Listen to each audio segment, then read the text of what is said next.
Friends, last lecture में हम लोगों ने कूलॉम्स लॉ पढ़ लिया था बेटा। अब उसके बाद आगे कंटिन्यू करते हैं। कूलॉम्स लॉ के बाद क्या आएगा? कूलॉम्स लॉ का याद है आपको फाइनल फॉर्मूला क्या आया था? कूलॉम्स लॉ में हमें फोर्स का जो फाइनल फॉर्मूला मिला था बेटा, वो मिला था 1/4 pi epsilon naught Q1 Q2 divide bye R square. अब इसी से रिलेटेड एक टॉपिक है जो आगे कंटिन्यू करते हैं। टॉपिक का नाम है डाई इलेक्ट्रिक कांस्टेंट और इसके दो सिंबल है हमारे पास, एप्सिलॉन R और K। इसका एक नाम और है, इसको रिलेटिव परमिटिविटी भी बोलते हैं। रिलेटिव परमिटिविटी,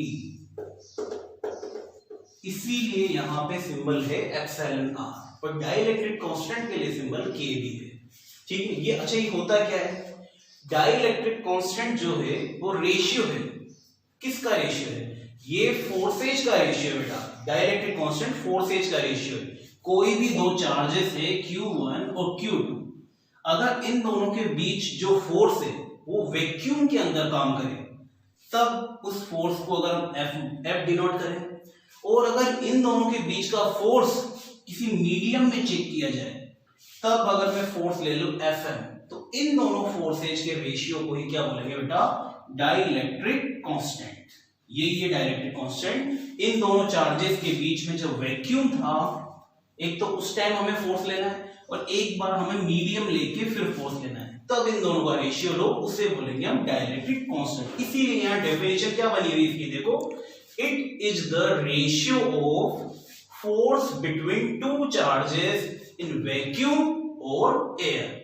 एक तो ये एंड ये फोर्स ले लिया अपने ऊपर, और नीचे कौन सा रहेगा रेशियो में? Force between two charges in any medium. मतलब दोनों चार्जेस के बीच का फोर्स वैक्यूम में, दोनों चार्जेस के बीच का फोर्स मीडियम के अंदर है। इस रेशियो को ही हम डाई इलेक्ट्रिक कांस्टेंट बोलेंगे। अब इसकी वैल्यू रखते हैं। F की वैल्यू हम क्या रखेंगे बेटा? 1/4 pi epsilon naught Q1 Q2 divide bye R square. और मीडियम में जब ये रखेंगे तो हम एप्सिलॉन के साथ नोट नहीं लगाएंगे। मीडियम का मतलब है हम नोट यूज नहीं करेंगे। तो यहां मैं लिखूंगा 1/4 pi epsilon Q1 Q2 divide bye R square. अब देखो आप, Q1 Q2 और Q1 Q2 R स्क्वायर ये आपस में कट जाएंगे, 4 पाई से 4 पाई कैंसिल हो जाएगा। अब अगर मैं ध्यान से नोटिस करूं तो एप्सिलॉन R की वैल्यू क्या हो जाएगी? यहां ये एप्सिलॉन ऊपर चला जाएगा और ये एप्सिलॉन नॉट कहां रह जाएगा? नीचे। तो ये एक और फॉर्मूला हमारे पास तैयार हो गया डाई इलेक्ट्रिक कांस्टेंट या रिलेटिव परमिटिविटी का। इस फॉर्मूले के अकॉर्डिंग अगर मैं दोबारा डेफिनेशन पूछूं तो अब डेफिनेशन चेंज हो जाती है। अब ये जो है रिलेटिव परमिटिविटी किस किस का रेशियो है? Permittivity in medium and permittivity in vacuum. अब ये रेशियो बन चुका है बेटा, permittivity in medium divide by permittivity in vacuum. तो इस तरह से आपको ये वाला टॉपिक क्लियर हुआ कि डाई इलेक्ट्रिक कांस्टेंट या तो फोर्सेज का रेशियो, जब फोर्स का रेशियो लिया था तब वैक्यूम वाला फोर्स ऊपर था, लेकिन जब परमिटिविटी का रेशियो लिया तो मीडियम वाली परमिटिविटी ऊपर है। तो ये हुआ टॉपिक कंप्लीट। अब हम नेक्स्ट टॉपिक लेते हैं बेटा, dipole moment. Yes friends, next topic electric dipole moment. Electric dipole moment क्या चीज है समझते हैं इसे।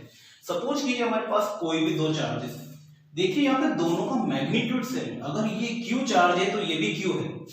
यहां पर मैं 2Q या 3Q यूज नहीं कर रहा हूं। अगर ये Q है तो ये भी Q ही है, लेकिन दोनों की पोलरिटी अपोजिट है। मतलब अगर एक पॉजिटिव है तो दूसरा नेगेटिव है। इसी सिस्टम को क्या बोलेंगे हम? Electric dipole. लेकिन एक कंडीशन है, ये जो D है ये बहुत ज्यादा स्मॉल होना चाहिए, वेरी स्मॉल। D बहुत स्मॉल, के बीच का जो गैप है वो बहुत कम होना चाहिए, तब जाके इसे हम इलेक्ट्रिक डाइपोल बोलेंगे। तो डेफिनेशन देखते हैं क्या यही है। It is the system of two charges of same magnitude, दोनों का मैग्नीट्यूड सेम है, एंड अपोजिट पोलरिटी, दोनों की पोलरिटी अपोजिट है, एक प्लस एक minus, and are at a small distance, और दोनों के बीच का जो गैप है वो बहुत ही ज्यादा कम है। ठीक है, इसी के बाद इसी टॉपिक को कंटिन्यू करते हैं, इलेक्ट्रिक डाइपोल मोमेंट, इसी से रिलेटेड है, जो अब मतलब अलजेब्रा के अंदर इसका फॉर्मूला क्या बनेगा, it is the product of, product का मतलब तो पता है आपको, मल्टीप्लाई। फिजिक्स के अंदर प्रोडक्ट का मतलब क्या होता है, मल्टीप्लाई। ये प्रोडक्ट है मैग्नीट्यूड ऑफ आइदर चार्ज, किसी भी एक चार्ज, इसके ये इन दोनों चार्जेस में अगर मैं किसी एक का मैग्नीट्यूड लूं तो क्यू ही लूंगा, इनमें से किसी एक का मैग्नीट्यूड ले लिया क्यू, और किसका प्रोडक्ट करना है, डिस्टेंस बिटवीन देम, इनके बीच की डिस्टेंस क्या है, डी, मतलब क्यू का मल्टीप्लाई आपको डी के साथ करना है, लेकिन साइन यूज नहीं करना है। तो P है, P से डिनोट करेंगे हम, P से, तो P का फॉर्मूला बनेगा Q इंटू डी। अगर मैं आपसे पूछूं यहाँ पर कि इसकी यूनिट क्या रहेगी, तो बताएं मुझे, चार्ज की यूनिट क्या होती है, कूलम, और डिस्टेंस की यूनिट क्या होती है, मीटर। ध्यान से देखो, सेंटीमीटर जैसा दिखाई दे रहा है, पर एक कैपिटल सी है और ये डैश करके मीटर है, और ये किस तरह की क्वांटिटी है, वेक्टर क्वांटिटी। अब आप सोच रहे होंगे अगर ये वेक्टर क्वांटिटी तो फिर इसकी डायरेक्शन क्या है, इसकी डायरेक्शन होती है बेटा पॉजिटिव टू नेगेटिव, तो हमने किसकी पढ़ी है, इलेक्ट्रिक फील्ड के लिए, इसकी डायरेक्शन उल्टी होती है, negative to positive, minus charge से प्लस चार्ज की तरफ होती है किसकी डायरेक्शन, पी की डायरेक्शन। ठीक है, इसके बाद हम नेक्स्ट टॉपिक देखेंगे, electric field. Yes friends, next topic है हमारा इलेक्ट्रिक फील्ड। समझते हैं इलेक्ट्रिक फील्ड क्या चीज है। इसके लिए आप इस डायग्राम को देखिए, सपोज करिए कोई चार्ज है, ये चार्ज है, इसकी वजह से यहाँ ये बाउंड्री है जिसमें फोर्स लग पा रहा है, इतनी बाउंड्री में फोर्स लग पा रहा है। फोर्स लगने का मतलब क्या है, सपोज करो ये दूसरा चार्ज है Q1 और एक ये है Q2। सपोज करो इस बाउंड्री के अंदर जो चार्ज आ रहा है इस पे तो फोर्स लगा पा रहा है ये Q चार्ज, लेकिन इस वाले चार्ज Q1 पे फोर्स नहीं लग रहा है, इसकी वजह से। इसका मतलब ये हुआ कि इस Q चार्ज की इतनी ही रेंज है, इतनी बाउंड्री के अंदर ये फोर्स लगा सकता है, लेकिन इस पे नहीं लगा पा रहा है। इसका मतलब ये जो बाउंड्री है वो क्या है, इसका इलेक्ट्रिक फील्ड, इसी को हम बोलेंगे इसका इलेक्ट्रिक फील्ड। तो अभी फिलहाल मैंने समझाने के लिए Q1 Q2 लिखा था, पर मैं अब यहां पर एक इमेजिनरी चार्ज सपोज कर रहा हूं Q0 इमेजिनरी चार्ज होता है जो हम कभी भी सपोज कर सकते हैं, जिसकी वैल्यू हम 1 कूलम ले सकते हैं। ठीक है, और ये जो चार्ज है इसका एक नाम भी होता है टेस्ट चार्ज। ये हम अपने मन से सपोज करते हैं, जैसे फिजिक्स मैथ्स में लेते हैं हम, अलजेब्रा के अंदर हम x सपोज करते हैं, a सपोज करते हैं किसी भी क्वांटिटी को, उसी तरह से हम यहाँ पे Q0 सपोज करते हैं। ठीक है, टेस्ट चार्ज। और इस बाउंड्री को क्या बोलेंगे जिसमें फोर्स लगेगा, इस बाउंड्री को बोलेंगे इलेक्ट्रिक फील्ड। आपको क्या लगता है ये किस शेप की है, ये शेप सर्कुलर है, नहीं, ये शेप है स्फेरिकल। किसी भी चार्ज के चारों तरफ का एरिया उसका इलेक्ट्रिक फील्ड हुआ जिसमें फोर्स लग पा रहा है, तो स्फेरिकल शेप है, किसी भी चार्ज के चारों का स्फेरिकल शेप का इलेक्ट्रिक फील्ड हो। अब देखते हैं डेफिनेशन क्या यही बन रही है, the space around any charge, किसी भी चार्ज के चारों तरफ का वो स्पेस इन विच, जिसमें another charge can feel attractive और रिपल्सिव फोर्स, जिसके अंदर दूसरा चार्ज फोर्स फील कर रहा है इसकी वजह से, या तो अट्रैक्टिव या फिर रिपल्सिव। अट्रैक्टिव रिपल्सिव इसलिए हो सकता है दोनों पॉजिटिव हो तब तो रिपल्सिव हो जाएगा, और एक नेगेटिव हुआ तो ये हो जाएगा अट्रैक्टिव। ठीक है, और इसी फील्ड को हम बोलेंगे इलेक्ट्रिक फील्ड। इलेक्ट्रिक फील्ड की डायरेक्शन याद रखो कहां से कहां होती है, पॉजिटिव चार्ज से नेगेटिव चार्ज की तरफ होती है, ये इलेक्ट्रिक फील्ड की डायरेक्शन है, ये क्योंकि एक वेक्टर क्वांटिटी है। अब इसका फॉर्मूला वगैरह कुछ देखते हैं। तो यहाँ पर इलेक्ट्रिक फील्ड की एक डेफिनेशन और तैयार होती है हमारे पास।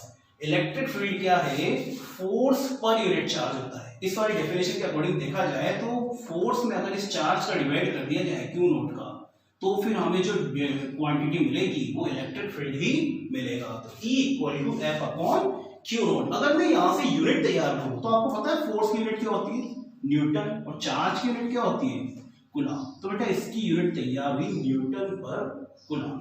एक यूनिट आपको और एक्स्ट्रा याद रखनी इसकी, जो हमारे काम आने वाली, वोल्ट पर मीटर। न्यूटन पर कूलम भी इसकी यूनिट है, वोल्ट पर मीटर भी इसकी यूनिट है। एक बार आरबीएससी बोर्ड के अंदर फर्स्ट क्वेश्चन यही आया था कि न्यूटन पर कूलम किसकी यूनिट है, या फिर वेक्टर ये वोल्ट पर मीटर किसकी यूनिट है। तो आपको उल्टा भी पूछा जा सकता है कि ये यूनिट बताइए किस क्वांटिटी की है। ठीक है, तो आपको समझ में आ गया इसका फॉर्मूला F अपॉन Q0। अच्छा, यहां से मुझे बताइए इस क्यू नॉट को अगर इधर शिफ्ट किया जाए तो एफ का फॉर्मूला हमारे पास क्या तैयार होगा, क्यू नॉट ई। ये एक फॉर्मूला और ध्यान रखना। अब आप सोच रहे हो ये कौन सा नया फॉर्मूला आया, अरे तुम ध्यान से देखो दोस्तों, ये वही फॉर्मूला है। एफ मुझे बताओ, आपको पता है एफ की वैल्यू, यहां पर जो इलेक्ट्रिक फील्ड है ना वो फोर्स में चार्ज से डिवाइड तो करना है आपको। ध्यान से देखो, ये क्यू नॉट और इलेक्ट्रिक फील्ड के लिए आप ये वाला फॉर्मूला अप्लाई कर लो। एफ की वैल्यू क्या थी, 1/4 pi epsilon naught Q1 Q2 divide by r square. और यहाँ पे नीचे क्या चल रहा है, Q नॉट, तो इससे कटेगा वापस वो 4 से तो बन जाएगा। तो वही सेम ही फॉर्मूला है, बस इसी फॉर्मूले को थोड़ा चेंज करके लिखा हुआ। अच्छा अब देखते हैं electric field lines. Electric field क्या है जो हमने समझ ही लिया। अब इसको शो करने के लिए हमें कुछ लाइंस बनानी होंगी यहाँ पे। जैसे अगर एक पॉजिटिव चार्ज है तो उसकी लाइंस इस तरह से हमें रेडियली आउटवर्ड बनानी है। कैसी बनानी है, रेडियली आउटवर्ड, बाहर की तरफ जाती हुई, मतलब एक सर्कल सा तैयार कर रही है। और अगर यही लाइंस अंदर की तरफ आएंगी तो नेगेटिव चार्ज हो जाएंगी, पॉजिटिव चार्ज की बाहर जाएंगी, नेगेटिव चार्ज की अंदर आएंगी लाइंस। लेकिन अगर हमारे पास एक डाइपोल सिस्टम है तो उस केस में पॉजिटिव चार्ज से किधर जाएंगी, नेगेटिव चार्ज की तरफ।